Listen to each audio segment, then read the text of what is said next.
Hello, everyone. Welcome to my recording of a solo Trash Mob playthrough.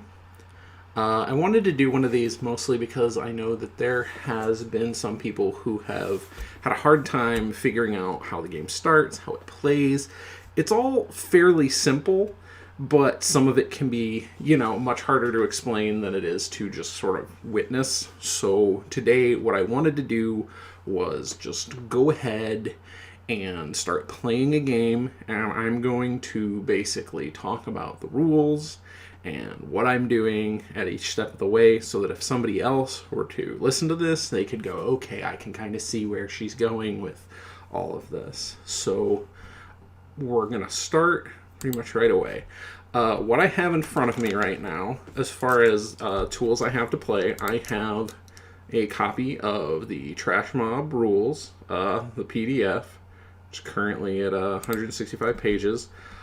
I have an empty Word document open. I've written down just Trash Mob playtest recording at the top, so I haven't done any real pre-work yet. And the other thing I have, and you can hear them, is I have a fistful of D4s. Generally speaking, you only need 4 to play most of the time. Every once in a while, you may hit a point where you could go ahead and roll 5, or more. But for the most part, 4 should be enough to get you through most of a game. Especially just the early phases, you're gonna only really need the 4d4. So, okay, starting off my playthrough here, the first thing I'm gonna do is go to the character creation chapter. I am gonna take a look and see basically some of the pregame where we put together who we were and how we died. So I already have a little bit of an idea in my head on what I want to do. So I'm thinking for a name, I think their name will be Simone, and since their old name, and I am typing that up on my Word doc right now. I'm not even using a character sheet at this point because at the beginning most of this can easily fit on a note card. We'll name Simone. Her job class, I want to play a nurse. I'm not really sure why. It might be because essential workers are on my mind right now, but I think a nurse might be kind of a cool thing. So, caretaker, somebody who takes care of other people. And for beginning of the thing, that's most of it. So now I'm going to roll kind of the how, why they died. And I'm not sure what I want to do yet for their death, and I may pop back to kind of figure it out as the rest sort of contextualizes. Yeah, beginning of character creation, page 26, there is the how did I end up here chart. And I will roll a die 4. It is an optional rule, but it is kind of useful. Okay, they die in a freak accident. Something bad happens, and they just don't make it. So it's less of a, so there's the possibility of it being a kind of fated destiny thing where another world needs you. Could be you did good things, could be you did bad things. In this particular case, it's just life didn't work out somehow. The most classic example of this, I think, is the car crash or the truck-coon kind of thing. And I'm thinking in this case, I'm gonna do something else. And I'm not 100% sure what yet. One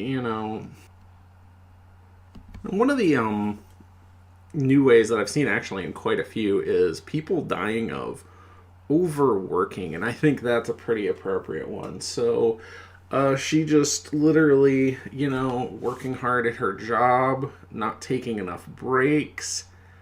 She hits a point where she's just kind of overdone it.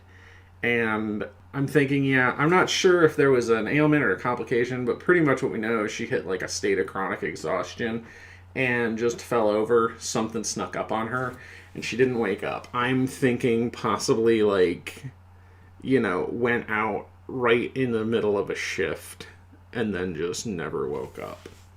So that is how our Simone met her tragic demise. So she died of accident overwork. Get that typed in. So the next bit is the most fun bit in a lot of ways, right? It's finding out what you've become. So I'm going to roll 1d4 one at a time to look at your new form chart. It's page 28. And we got 4. So she's coming back as a small humanoid of some type. And 3. And she is coming back as a gremlin. So she is a humanoid. So that is her first skill. So yeah, when you look at the new form chart, each of the form types of the 4, they'll have a specific skill you'll see right across from it. Small humanoids have the humanoid skill, which lets them do things like harvest things from their environment, create tools, and then wield those tools to good effect, and also helps them in socializing as they're able to, like, you know, gesture and things like that, and they look a little more human, so it's a little easier for humans to empathize with them. So they get some bonuses on their communication with a humanoid as well. So it's a pretty powerful start skill. So I'm gonna write down her skills. She has humanoid at a 1, because all your skills start off at a 1.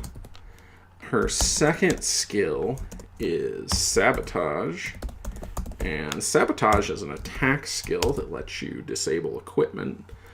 She also has resist disaster, and resist disaster is kind of an odd one because it's not always as useful in combat. It's good against the sabotage skill, but it doesn't really defend against most attacks. But it's really good for getting around hazards, which are in the environment. So if you get enough of them, you know, you can kind of reliably walk through most hazards without having to worry about them, which is a pretty good advantage if you get blocked and your only choice is between fights that you can't manage and a hazard. Being able to just walk through the hazard is kind of nice. All right, so that gives us the majority of our character. The last step for our dearly departed small humanoid, as far as like strict character creation goes, is I get 1 free pick. Now, as a nurse, it's really tempting for me to go to the mystery skills and pick her up the healing skill ahead of time. But generally speaking, I kind of like to try and stick with the new form chart for the first pick skills.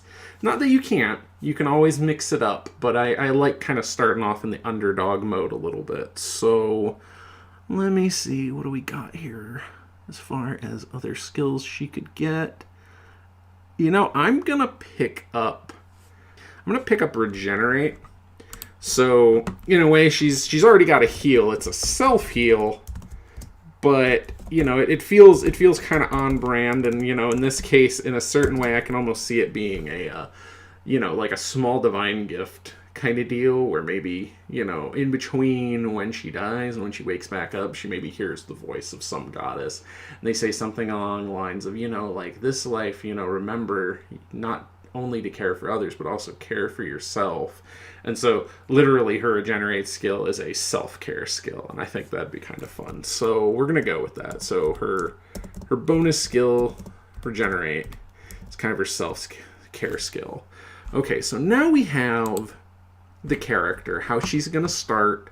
I don't know too much about her attitude, except she is hardworking and she cares about other people. I wouldn't assume she's particularly violent, so this new environment might be a bit of a shock for her, but we'll see what happens. So, once we've got that, we're going to head to your new home. That'd be on page 44, and we roll 1d4 to see where her start is. And in this particular case, we are getting number 2, the Forbidden Forest. Okay, so, yep, it's a vast untamed wilderness that only the sagest druids and mightiest rangers dare to enter. Places where dragons roam and megafauna flourish. Hidden in this vast forest are ancient caverns, forgotten ruins, towering mountains, unknown lakes, and powerful creatures not glimpsed by civilization for decades. In challenge mode, you have kind of double the chance of getting higher level enemies due to all this largeness. Challenge modes are optional. In this specific case, since I'm just trying to kind of demonstrate the game, I'm not really feeling the super challenge mode. If I was playing something maybe a little more combative, I might feel it. But today, I'm going to just go with the regular. So she is in the Forbidden Forest. Now, when you start the game, it's always good to like get, all these imaginary bits out of the way because all of these pieces kind of build something. And so she's gotten a little bit of a bump from some kind of goddess. And she's going to be born in this forest. And she's born as a gremlin. Now gremlin, is a term. And in this game, we get to kind of decide our own sort of aesthetics to things. So for instance, if you're playing a kobold, whether you want to be tiny dragon kobold, little dog person kobold, goblin-y kobold, etc., that's all kind of up to you. What you feel would look cool, what makes you feel good when you play. None of that is any kind of official stance. So for this particular gremlin case, I keep getting this image in my head that she's got like a mushroom cap on. So I'm gonna say she has like a mushroom cap as a hat, and I think she just kind of like, there's a mushroom in the forest, and it suddenly kind of wiggles, and then she kind of just like pops out of it, and she's wearing the hat. So yeah, I think that's my visuals. She's like this little green person with claws and wears a mushroom cap. I think she's going to be pretty adorable. I think this is going to be a cute animation style. As for the starting zone, so whenever you start a game, once you've figured out where you are and who you are and kind of a little what's going on, you have some sort of starting place. I think this is going to be a sort of fairy circle. It's a bunch of little mushrooms, and she's just popping out of it. And this is our starting safe zone. So, and you can take some time to think about like how their initial encounter is going. If you're playing with other people, obviously a little bit of time to, roleplay meeting each other if you need to meet each other, getting past the misunderstandings of, oh my gosh, we're all monsters now. Getting that initial RP kind of stuff out of the way. I think, and this is a solo game, I think for Simone, who is no longer Simone, because once you move to your next life, your old name kind of stops working for some reason. So she has no name, she is just a gremlin. As just a gremlin, I think she's all by herself in this little fairy circle. And I think she hangs out for a little while. She eats a few mushrooms, and it seems like they're okay to eat. And eventually she kind of hits the point where like she's starting to run lower on them, and she doesn't really know what to do. Like, she knows she passed out. She's gone through the existential crisis of, oh gosh, is this real? What happened? Oh my gosh, I was so tired. Am I hallucinating? Nope, it hurts too much for me to be hallucinating. What am I? She doesn't find any like water to get a reflection, but she can see her hands. She can see the little claws on them, and she can feel the weird thing on top of her head, and like, kind of gets just enough of an angle with her eyeballs to kind of see the red. And she's like, yep, I'm pretty sure that's a mushroom on my head. Okay, I gotta go outside of here and try to figure something out, because I've waited here, a few days and a few nights, and no one showed up, so it's gotta be real. I'm gonna go. I'm gonna venture out. And so when we start exploring, the exploration section of the book will be pretty close to the start of the rules chapter. It's on page 55.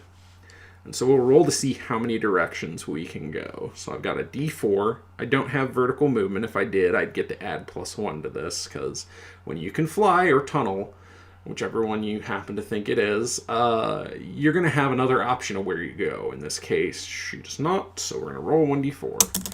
And the first thing we rolled is a 2, so that means there are 2 directions she can go. So, for formatting on the page, usually I put a little heading. I have Safe Zone, Fairy Circle. I haven't put anything else there.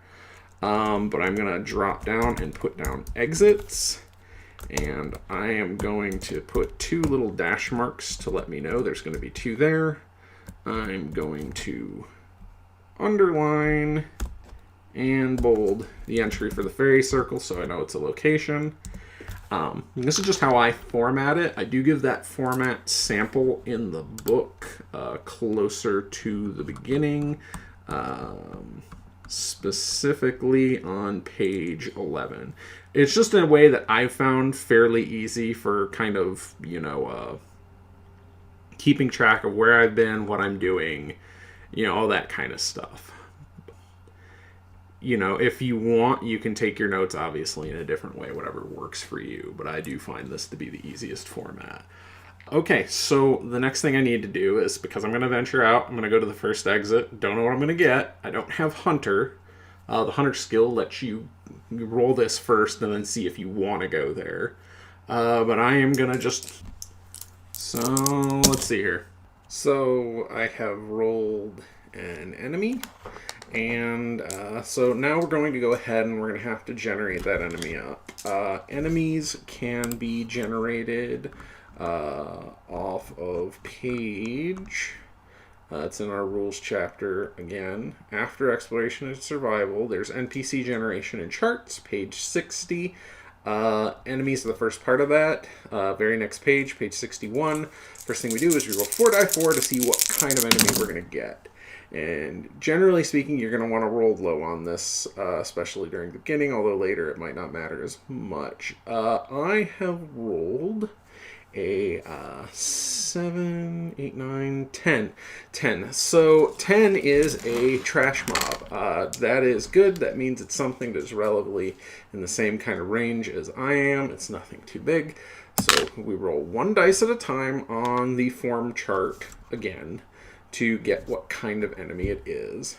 And I got a 2, which means it's going to be a domestic, and another 2, which means it is going to be a domestic work animal. Now, mind you, these are, you adjust these as you play to kind of fit the setting, forest theme, or, Demon City theme, or whatever it is you have used. So for domestic work animal, a lot of times I think things like horses or cows, or donkeys, something that has hooves and can move things around. I'm thinking for the forest, a deer is probably more appropriate, so I'm going to say a deer shows up. So I'm going to start writing down stats for this deer. Usually I format it with a 1 in parentheses for thirst monster, and then a 2 and 3, etc. This is because there may be callbacks to them later. If you roll for an enemy and get familiar face, those will come up again, and that's an easy way to keep sort of track of them, and also to sort of randomize them when you need to. So level blank deer. Now figuring out its level, that's the next part, page 62, and you will roll 2die4 and then make a roll to see an adjustment of what the level is. At the beginning of the game, the zone is level 1 to 5, and then every time you hit certain plot twists, that'll raise up by 5. So go 1 to 5, and then 6 to 10, 11 to 15, and on and on and on like that. Anyhow, without further ado on this, I rolled my 2die4. I got, a 7. Ooh, that's going to be big. Alright, so its level is 1die4 plus 1 levels above the top of level range. This thing's level 10. This thing is about as powerful as a thing as I could get starting off, for the most part, but we'll see. Anyhow, then we're going to fill in its skills. So for a work animal, domestic, it has the charm skill. That's going to give it bonuses to its attack and defense. It has the enduring skill. This one's a little bit more of like a non-combat kind of application. It lets you ignore levels of weary and helps you out with some of the different kinds of tasks where having a lot of enduringness would help. The next one will help it, though, is muscle. And muscle gives a bonus to attack in combat and also can unlock certain abilities later in the game. Certain kinds of attacks, you'll need to have muscle to be able to fuel them. So, for its... and we also got to get the numbers. So I'm going to roll 2d4 and see how many level 10 deers there are. Because right now it's a little scary, but it's not the scariest thing in the world. Okay, I rolled a 3. And for the mob size that is scattered, it is a lone deer. So while it is a big, scary deer compared to me, it's not the biggest it could be. So its total attack, there's always one base. It's going to get 2 for level because it's 5 levels over me. So it's going to get a +2 for that. It gets +1 for charm, and +1 for muscle. And all of that equals 5 dice for this thing. Its defense is a 1. And that's pretty much all she wrote on this. So that's where it's at. Now, whether I like it or not, I'm going to have to go right ahead and roll. Actually, I'm gonna go from deer just because I'm thinking aesthetics a little. I think a moose feels a lot more appropriate. I'm a little more worried that a moose is gonna get aggressive and try to eat me, and at level 10, it's definitely towering over me. So I'm gonna say it's a level 10 moose. And the next thing I have to do is I'm gonna roll for advantage. Now, advantage is kind of like initiative in most games, but it rolls things like surprise and that into it right out the gate. So depending on how well I roll, I might get the drop on them, they might get the drop on me, or it ends up somewhere in the middle. So with my skills, I have a lot going on. I'm a nurse. I could maybe make the argument that being a nurse, you have to be quiet because you have to go in and do things for patients without them hearing. So I'm going to give myself 1 extra dice for stealth because I feel it's somehow appropriate to the job skill I have. So I have 2 whole dice. I'm going to roll them, and I got a 4. So what that 4 means is I've got the actual name of it in the combat chapter, which is on page 73, 74, and onward. The advantage roll at a 4, I get the drop on them. So I'm going to have a +1 bonus for either fighting or retreating. And if I had the ambush skill, which I don't, I would get a bonus for attack and defense. But as I said, I don't. So for this particular case, nurse isn't going to really give me much. So I have 1 dice, 2 dice. I would have 3 dice to attack minus its 1 defense. My 3 dice would come from having 1 base, 1 for sabotage, and 1 for this 1 round ambush bonus. I would have 3 dice. And it's kind of tempting because if I can knock this over, I could probably gain 2 levels all at once. On the other hand, I think I'm going to go for it. I think as far as stuff goes, this is it's a pretty difficult fight, but with me getting the drop, I think I've got a chance, so I'm going to try. So I've got 2 dice. I had 3 dice total because of the ambush, but I'm going to lose 1 because of their 1 defense. And that means I'm going to be down to 1 dice trying to fight it after this. So for me to have a really good shot at this, I need to try and injure it super heavily on the first attack and hope for a 4. It's actually really risky. Have to consider these things. Strategy in this game does include sometimes deciding not to fight something much bigger than you, but I don't feel like I'm gonna get anything a whole lot better than this. It rolled really high, but it is all by itself. And it would definitely be a lot scarier to fight a couple mid-ranges with a lot of friends compared to just this by itself. I'm gonna go for it. I'm gonna swing and see what happens. And I got a 2, so I totally missed. This is gonna hurt. So I miss. Do nothing to it.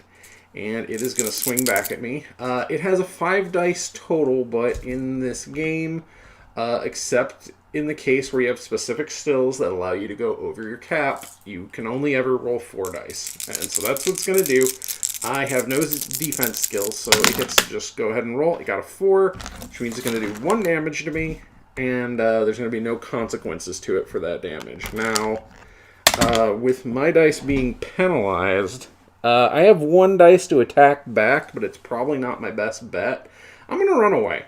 I'm gonna go for it because it only needs to hit me really like once more to kind of take me down. So I'm gonna go ahead. I got the 4 on the retreat. So my attempt to come at this thing, I mean, obviously I was hungry or something, like, oh my gosh, I can eat this. I think like maybe I like climbed up a tree and I saw it and I thought I can take this thing, and then I jumped, and then it's like, oh no, objects are bigger than they appear, and you know, then it's like huge. And obviously after my tiny attacks completely failed to even harm it, it shook me off and I hit the ground and hurt, and it tried to stamp me, and I ran for it, but I started to get more of a sense of its weaknesses. Because when you get a 4 on a retreat roll, and that'll be on page 75, next time I won't be the one running. You get away, but your experience is giving you insight into their tactics, and you get a +1 bonus the next time you fight them. So, +1 bonus dice. So now I'm going to go back to my safe spot. And I believe I have 2 whole ways out of here, right? So I'm going to go ahead. I'm going to rest. I'm going to get my health level back. Eat a couple of shrooms. And I'm going to try for exit number 2 here. And so we're going to see what happens with that. So I'm going to roll 2 die 4. And now I know there's a level 10 moose over there. But my other option is I got a 5. This is a plot twist. So plot twist can be a whole bunch of different things, but a lot of time this is kind of the things that will end up driving, obviously, the plot forward, rather than being kind of more randomized encounters. Although the randomized encounters can also drive the plot forward, it just kind of depends on how they land. So in this particular case, we're going to roll 1d4 and see what we get. I got a 3, and so there is a difficulty increase.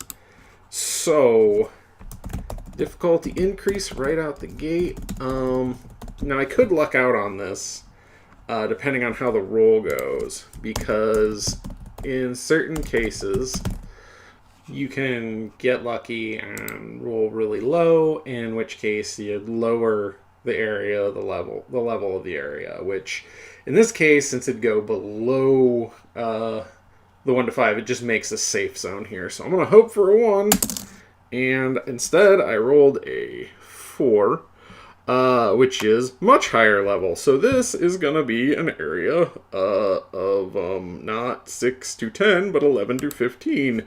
Okay, we are definitely having some hard mode stuff kind of going on here. So level increase, and it's going to go 11 to 15 zone.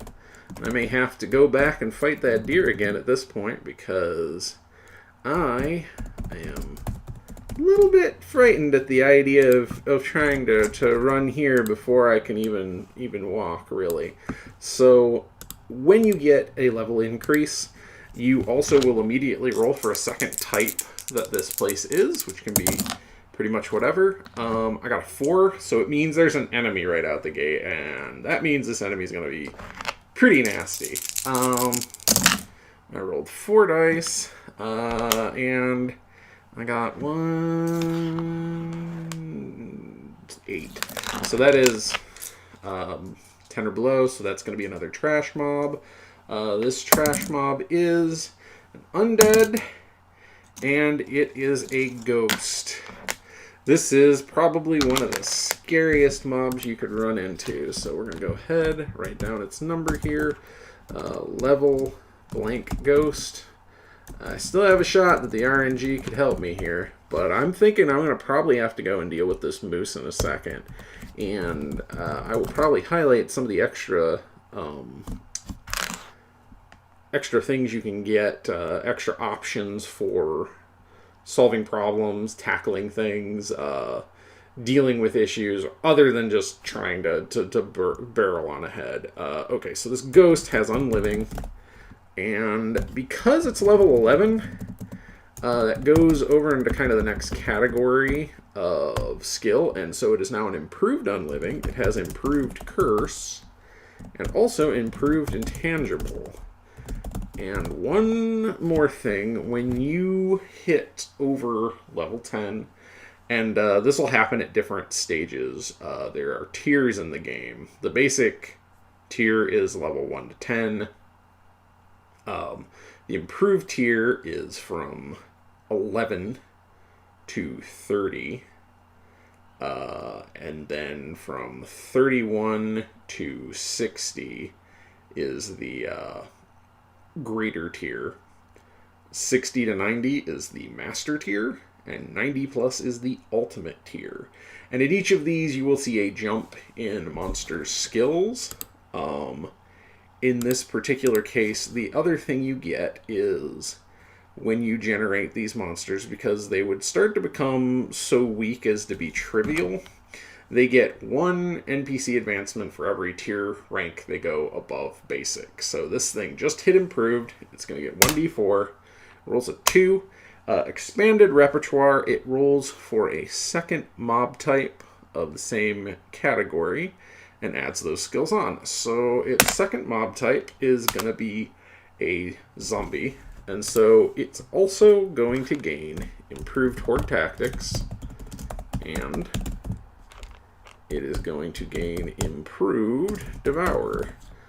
This makes this a pretty scary customer. Now, we have another couple things to do. First, figure out what level it is. I rolled really low on that, thankfully, so it may not actually be as scary as it could be.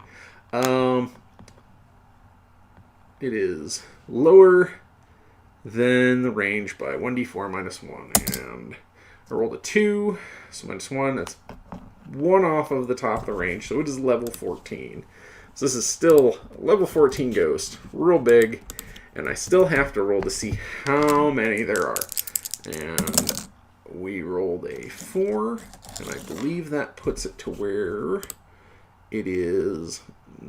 Oh, it is scattered. Okay, so there is just one very scary ghost. This ghost is going to have a pretty high attack, and I'm going to calculate it all now because, well, if I don't fight it now, which I'm really not planning on, I will have to fight it later, so it might as well be that I just go ahead and get this calculated out. So it only gets 2 for its attack skill. It has horde tactics, and it is improved, so that is also going to give it 2, because it is much higher than anything I might have to compare to it. So 2 for its attack skill, 2 for horde tactics, and that's pretty much it for its attack. Its level, and a big attack skill. Oh, and its level bonus. That's something I messed up. So it's 1 plus 2 plus 2 plus 2. That's going to equal 7 dice for attack. So it's getting 1 base, 2 for its level being more than 5 over my own, 2 for its improved attack skill. It doesn't matter if it uses Curse or it uses Devour. Both of those are going to do that. And it's improved horde tactics give it the other 2. So it's 7 dice. And that would mean 7 health to get through. The combat philosophy here is that essentially when every time you take a health level of damage, you're going to lose a bonus dice as you continue to get wounded. Once you've hit 0, it's basically the idea. Now this monster has become harmless because it no longer has the ability to, try to counterattack or do anything. And so that's when you lose. But for a Undead, they have the Unliving skill, which gives them bonus health levels that they can take without getting any penalties. And since they're improved, they have 2 bonus health levels, and that means their total health is a 9 health. That would be 9 health levels to do. Its defense is 2 from its horde... Oh, wait. Its horde tactics aren't being added. Forgive me. I'm so used to them having a group with them that I thought that the horde tactics would kick in. But as it turns out, it's alone and I'm alone, and so it's not getting those dice. So it's still pretty scary, but not anywhere near as scary as it was, because that's 2 less health and 2 less defense. Now it does have intangible, which means it has a chance of just not taking damage. And I'm going to be honest, if I get a good initiative or advantage roll on this, I'm gonna walk. So I'm gonna roll my 2 die 4 for advantage, because I am a very quiet nurse, and I'm going to hope I can sneak away. And I got a 2, which means, unfortunately, we have stumbled across each other, and I have to attack. Because we are basically in melee range without even having meant to be there, and that's what the rules pretty much say. So I can't leave until I've had an attack, or I could forego my attack and hope that it's sentient and try to talk at it, but I'm thinking I'm going to have to try. So it has 0 defense, which is good, which means that I've got my whole 2 dice to try and hit, so I'm going to throw a sabotage at it. Hope for the best. I got a 4. Actually, I rolled 2 4s. That was a nice roll. I got a 4. Now, when you roll a 4 on a fight roll, that means you're going to do 2 damage. So I do 2 damage out the gate. And that chews through his bonus health levels. Now, he's got 5 dice to hit me. Not to mention, he has Devour and Curse. I'm going to go roll and see what his intelligence is like.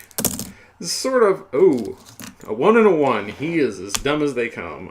So he's going to use probably his Curse just because it's the main attack a ghost has. So he's going to use his Curse and try to hit me. If I were him, I'd use the Devour because I could get my health back. But we're going to go with the Curse.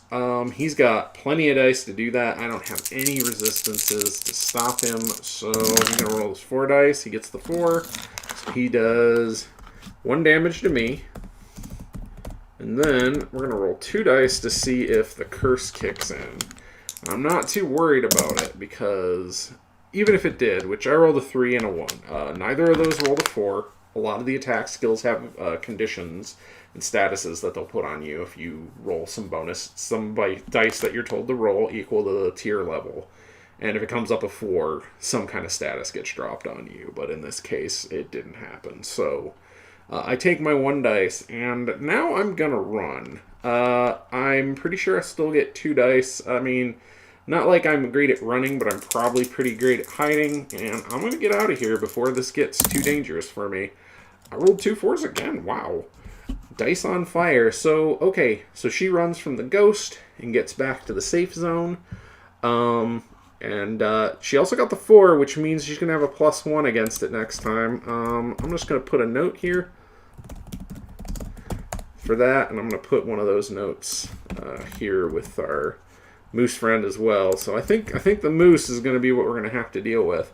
So head back. I'm at a safe zone. I don't have to really make any survival rolls. I'm going to go ahead and just get my health level back. And now that we're here, what I am planning on doing is I am going to start taking some of the extra little extra actions that we can do in the game that don't involve immediately going out and exploring, because we got kind of a little bit of a rock and a hard place kind of deal. But the moose is obviously going to be easier.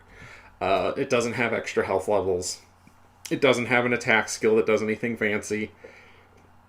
It does have 1 defense, which will make things tricky, but technically I forgot to even roll for the intangible on the ghost. And oh yeah, I rolled a 4, so it would have only taken 1 damage, so that would have taken a long time to get through.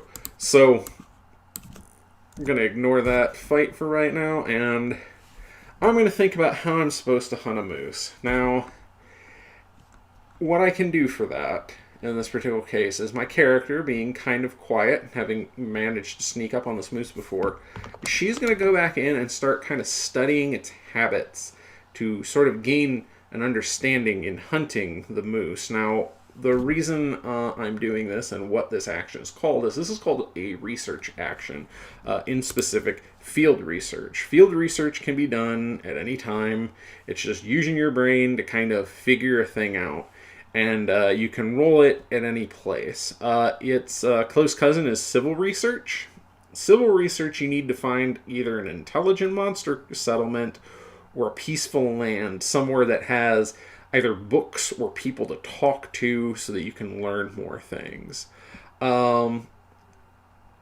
So And also, luckily, you won't have to make any kind of survival rolls after those. But here we're doing the dangerous version of field research, so we're gonna watch the moose to see if we can find some weakness, some way to kind of overcome it, and hopefully without getting stomped to death. Right? So I rolled a 4. Now a 4 is great on a research roll because the entry for 4 on field research, page 80, is personal growth. Your learning has gone further than simple knowledge. Gain a level 1 skill directly relevant to engaging with this subject. If there's no directly relevant skill, gain 2 bonus dice for your next interaction with them. So, specifically, yeah, I'm trying to find a way to hunt them. So at this point, I can get a skill. I'm going to go back to our form chart and try to think up which kind of skill would be most appropriate. Now, hunter obviously is a pretty obvious one, right? Like, oh yeah, you'd hunt it. But you know, there's different things that we might look at here too. Hunter is pretty appropriate, as well as senses. I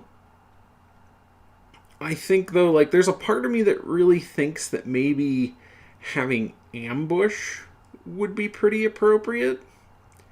Because, well, the only way I'm going to have a real chance at doing this is if I ambush it.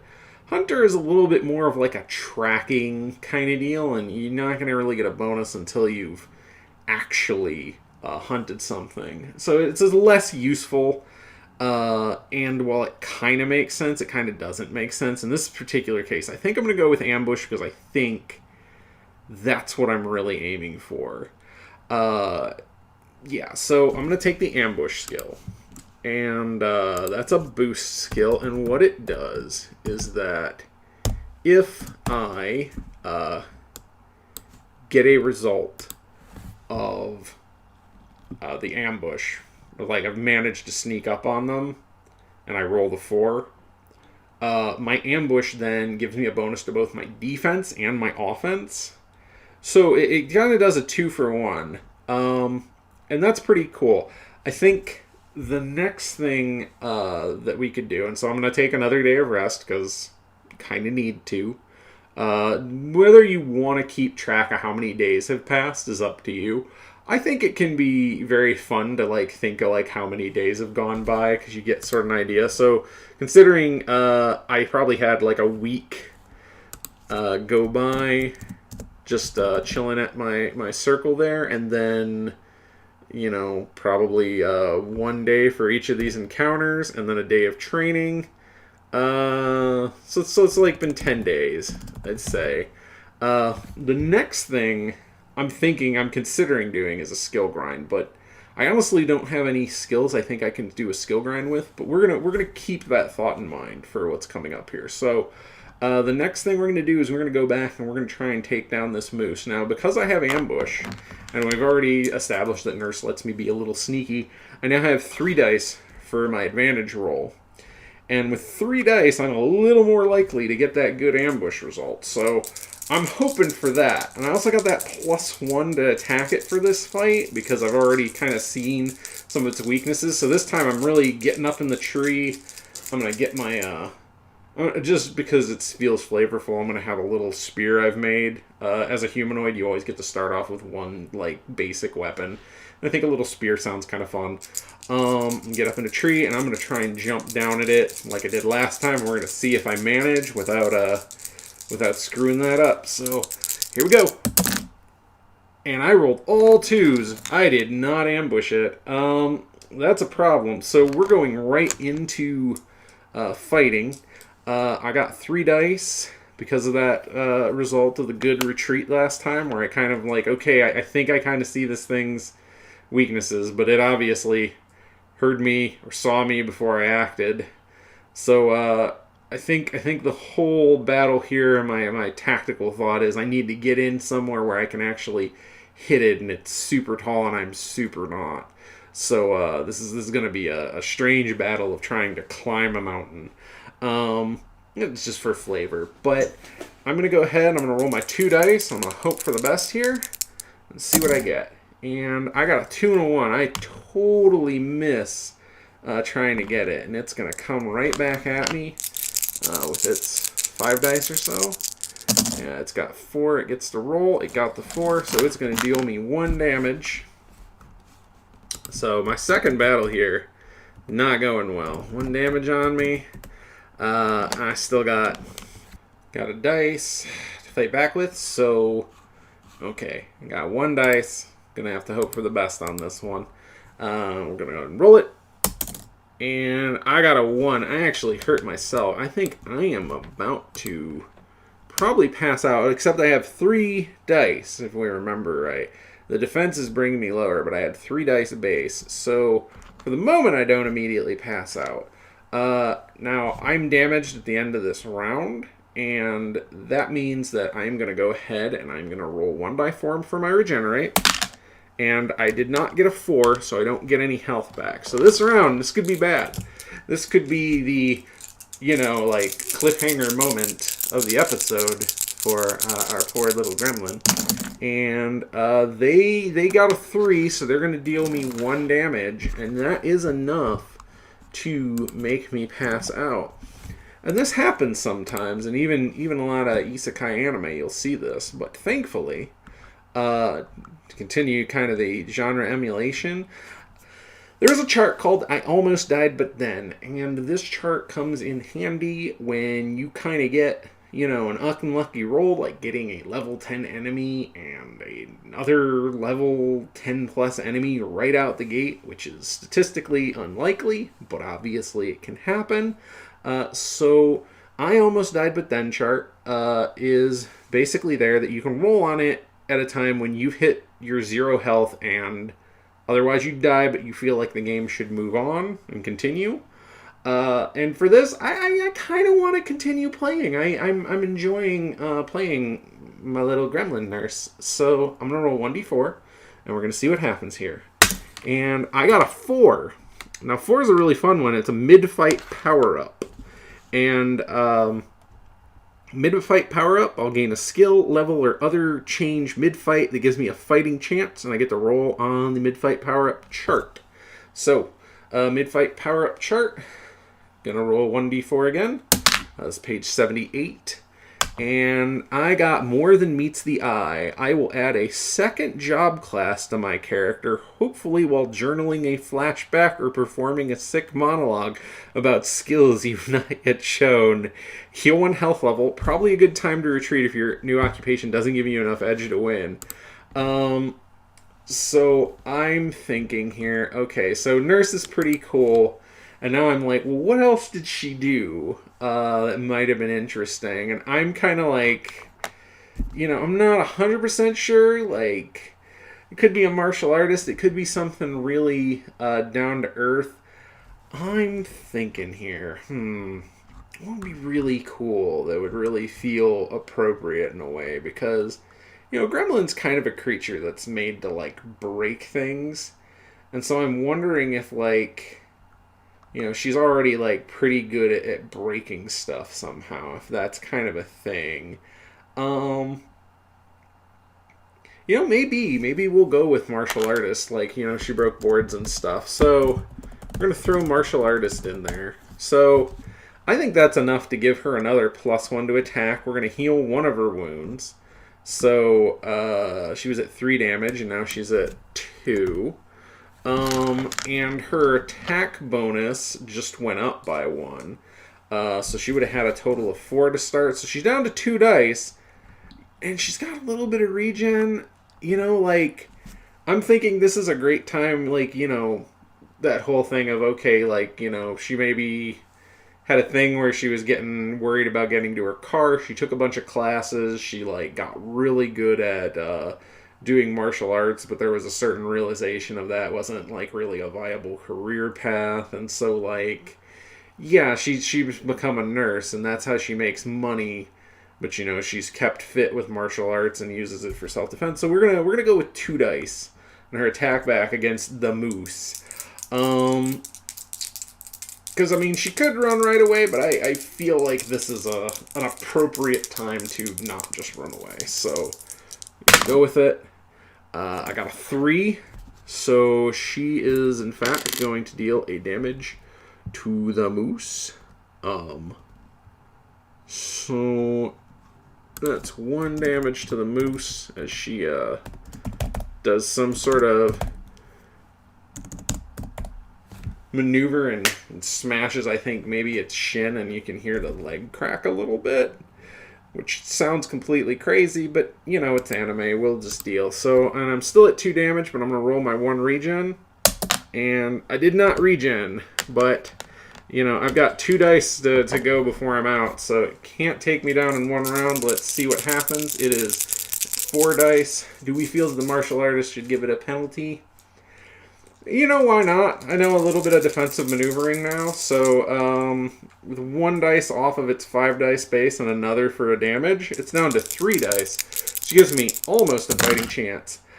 Still rolled a 4, so it's still going to do 1 more damage to me, and I'm going to be at 3 damage again, except this time I'm not passing out, but I am going to run because I can't rely on my regeneration. It's too weak right now to do that, and you know, it's going to take me a while to heal up from this, so I'm going to go ahead and run away. I think, yeah, I got 2 dice for this. Retreat rolls don't get penalized. It's already rough enough to have to run away, so I don't try to make it too hard on people. And I got a 2. And 2 means I run and run and run and run and run, and I run super fast, but a 2 on a retreat roll means that you run to the point they're still following, and I have to take a level of weary to escape. The good news is that I'm escaping to the safe zone, so I'm going to lay down there, rest overnight. The weary level will heal. My regen means I'll get 1 extra health level, and then I have 2 damage left still.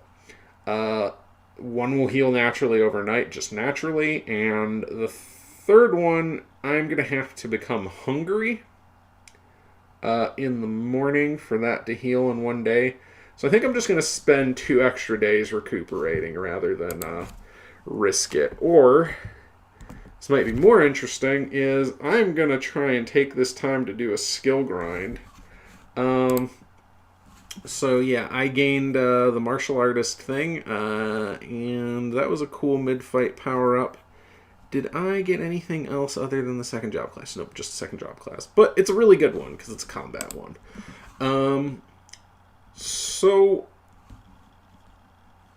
I'm thinking out of the skills I've got, like, if I can pull off the ambush, that's my best bet. I no longer have the +1 against them, because you know, the last time I retreat, I thought I saw something, and now I'm like, okay, like, I didn't see much at all. I think to move on and actually win this, I think my best strategy right now, I could try and do a skill grind, but none of my skills really feel appropriate to a skill grind right now. Still keep it in mind, but I think what I'll do is I'm going to go ahead and I'm going to keep trying to ambush them, and well, actually, that could be a skill grind in and of itself, is me trying to sneak up on this moose, just kind of sneak on it, but not actually try to fight it. So this is my skill grind then.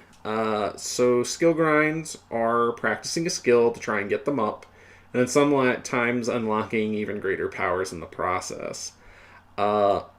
For this, none of my... Well, the ambush skill actually does kind of give a benefit, because it is sort of the point of it. Doing any kind of field, like a skill grind, means you need to be able to practice it repeatedly, and since I'm just going to kind of stalk at it, that actually kind of works. And since my nurse thing kind of gives me some stealth bonus, I think this is a fine time. So I'll get 3 dice, and I'm going to do the skill grind. I'm going to see how it goes. And I got a 4. Okay, so 4 on a skill grind is the best result you can get. I had 3 dice, so that was those pretty good chances of getting something good like that. Now, when you do a skill grind, this is technically called a time skip action, and those start on page 90, skill grinds on 91, and a 4 means power leveling, so I gain 1d4 levels to the skill, so I'm going to roll that dice. I got a 3, so my ambush skill, which is a 1, goes up to 4. The other thing, though, is that I have a mystery skill pop up. And mystery skills pop up from skill grinds, and what happens with them is that you will get a mystery skill is revealed condition from 92. My mystery skill will reveal itself when I level up. So that's some incentive to get leveled up because we don't know what the mystery skill is going to be. The mystery skill is at level 1. It can level up without... it can be leveled up. But the thing is, it doesn't do anything until it's revealed what it actually does. So I get this mystery skill in the process of practicing ambushing. Unfortunately, at 4, it's good to have, but it's not so huge that it's going to give me any extra bonuses, really. So I'm going to have 3 dice for pulling off my ambushes on this now. I think that puts me out at 12 days or so. And I'm going to go ahead and, take another day of rest. And then I'm going to try to actually ambush this thing and see how this goes. Because if we can get the 4, this is going to be a very different fight. And I got the 4 this time. So now we're going ahead and we've got the drop on them with the advantage from the start. So I am going to have 1 dice base. 1 from my sabotage skill, 1 from martial artist, 1 from the ambush bonus, and I'll actually have an extra one because the ambush skill versus the ambush bonus, but it doesn't really matter. 4 dice. Actually, it does matter. 5 dice, and their 1 defense brings me back down to 4, so I'm rolling 4 dice, which is the maximum amount of a dice for my fight roll to start this fight. So I got a 4. So it's going to take 2 damage out the gate. The other thing is the first attack, I get to roll tier dice equal to my ambush, which it's a basic skill right now, so I get to roll 1 dice. And I got the 4, which means it's going to do an extra damage. So I technically, out the gate, just did 3 damage to the huge moose, which is a great start. That's about as best start as it's obviously the best start I've gotten all the night, and it's probably one of the better starts you can get this early in the game at level 1. So at 3 damage, it's now down to 2 dice, because it's taken a lot of damage from that first initial sabotage attack, which I don't know why I'm getting this image of, taking some homemade rope and getting it around its legs to the point it, falls over. But that's what I'm feeling right now, literally sabotage its walking. But either way, so it's down on the forest floor at 2 dice, and the thing is I now have 2 defense dice, and so that goes from +2 to 1 dice to -1 dice. Now, -1 dice, it rolls the same as +1 dice, because it's the lowest face on the die pool.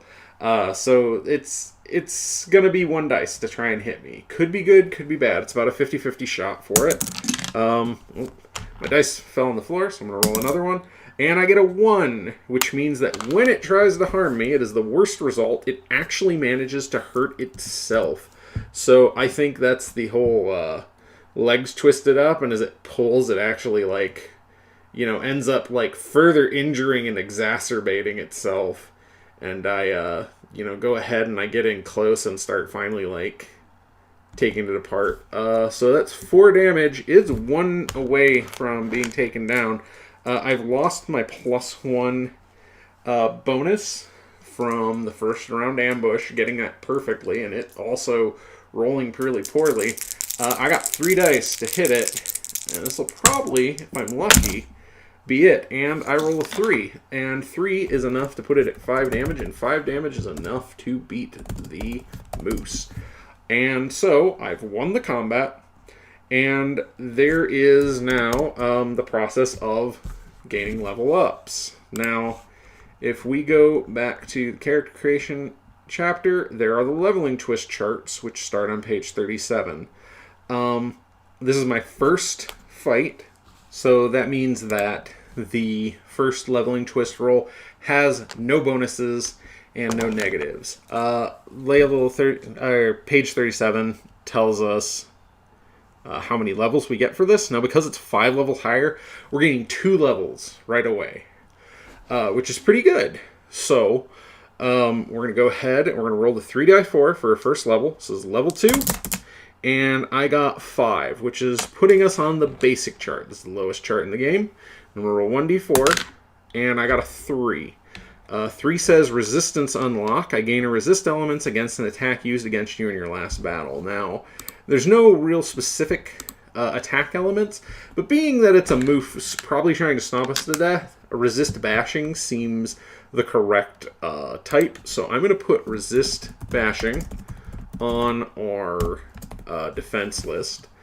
And additionally, and now that we've gotten the basic chart out of the way, if we look at basic chart on 38, it says add +3 to next leveling twist chart. So for level 3, we're going to roll 3d4 plus 3 and see what we get. And in this case, I rolled 10 plus 3 is 13.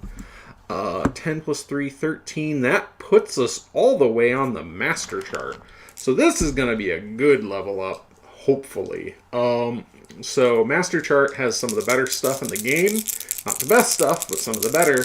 And I have 4d4 with a +3 bonus. It's not guaranteed to get me something great, but there's a good chance I'm going to get something interesting. And in this particular case, I rolled 12 on the die, plus the 3 is 15. Not the best, but not the worst. I got new category unlock, and this means I'm going to get a skill from a different type of monster. So we go back to the form chart on page 28. We roll 1d4. If we get a result of small humanoid, we'll just re-roll it. But vermin. So I have a vermin unlock, and the particular type of vermin is rodent, which has disease attack and speed. And so I get to choose one of those 2 skills. If I already had both disease attack and speed, I could select sneak, the base type vermin skill. But if you don't have that, you have to pick from the specific subtype, and this one's going to be rodent.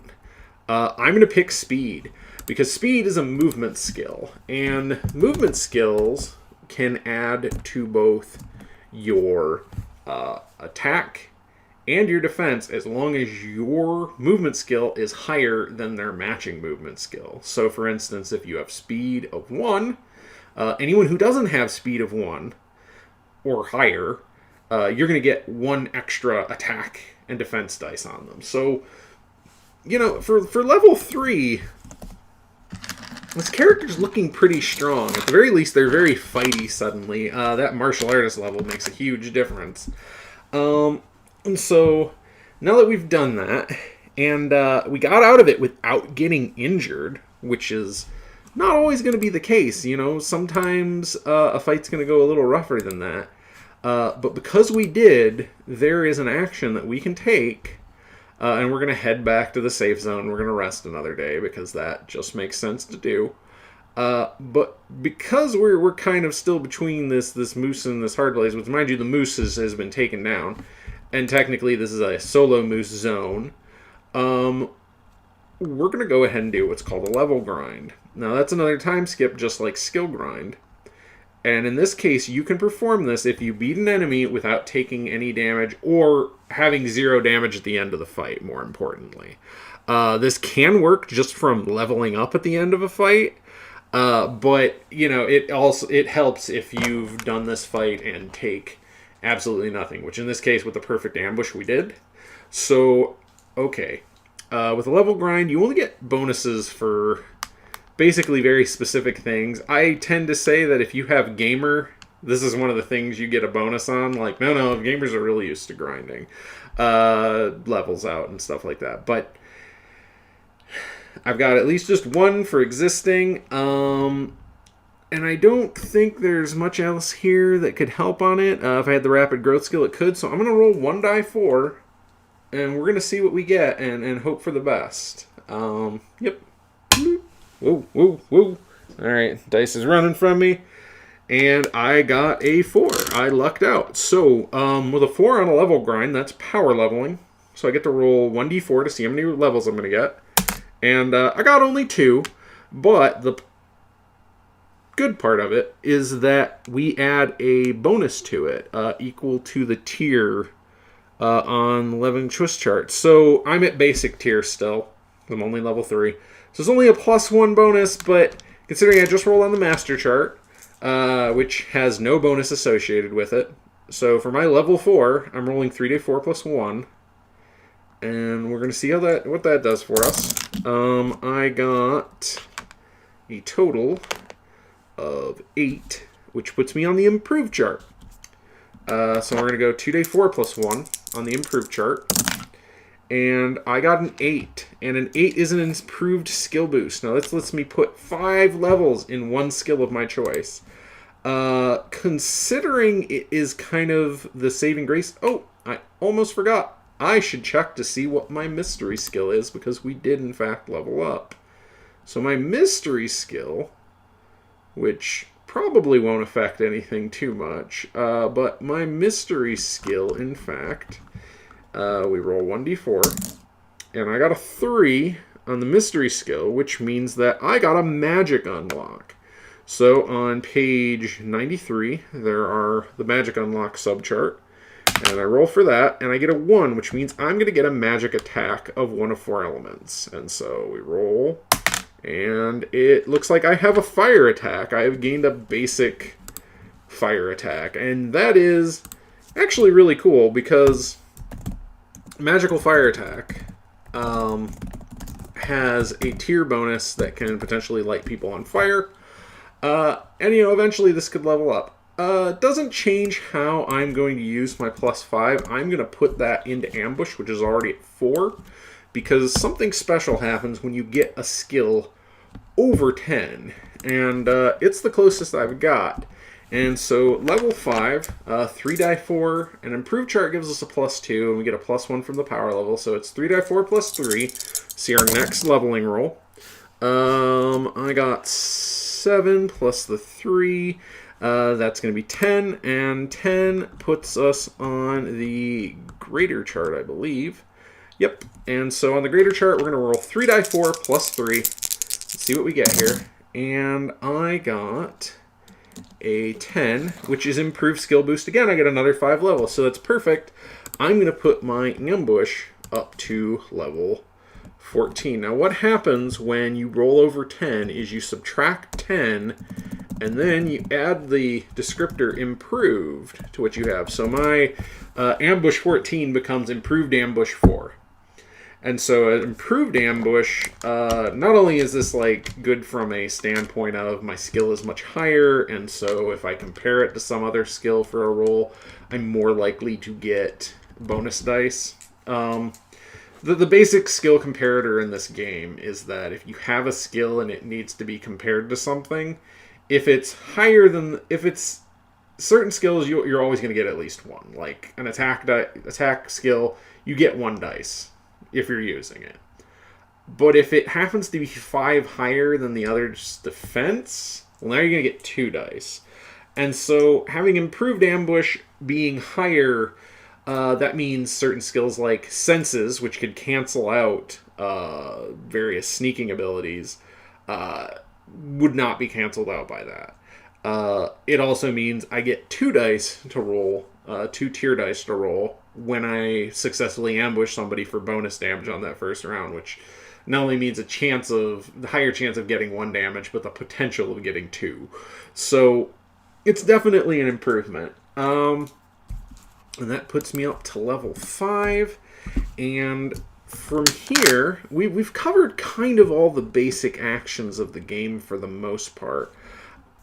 Most of the remaining abilities, actions are going to revolve around higher level play, and also the humanoid skill, which allows for harvesting, crafting, and trading, and some other actions that are things that a humanoid can do.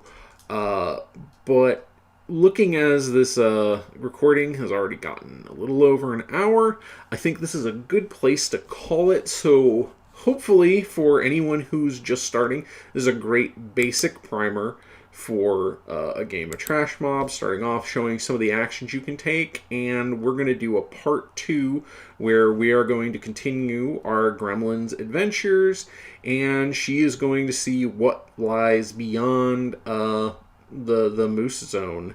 So thanks everyone for listening. I hope this helps you all with your games, and everyone, merry monstering.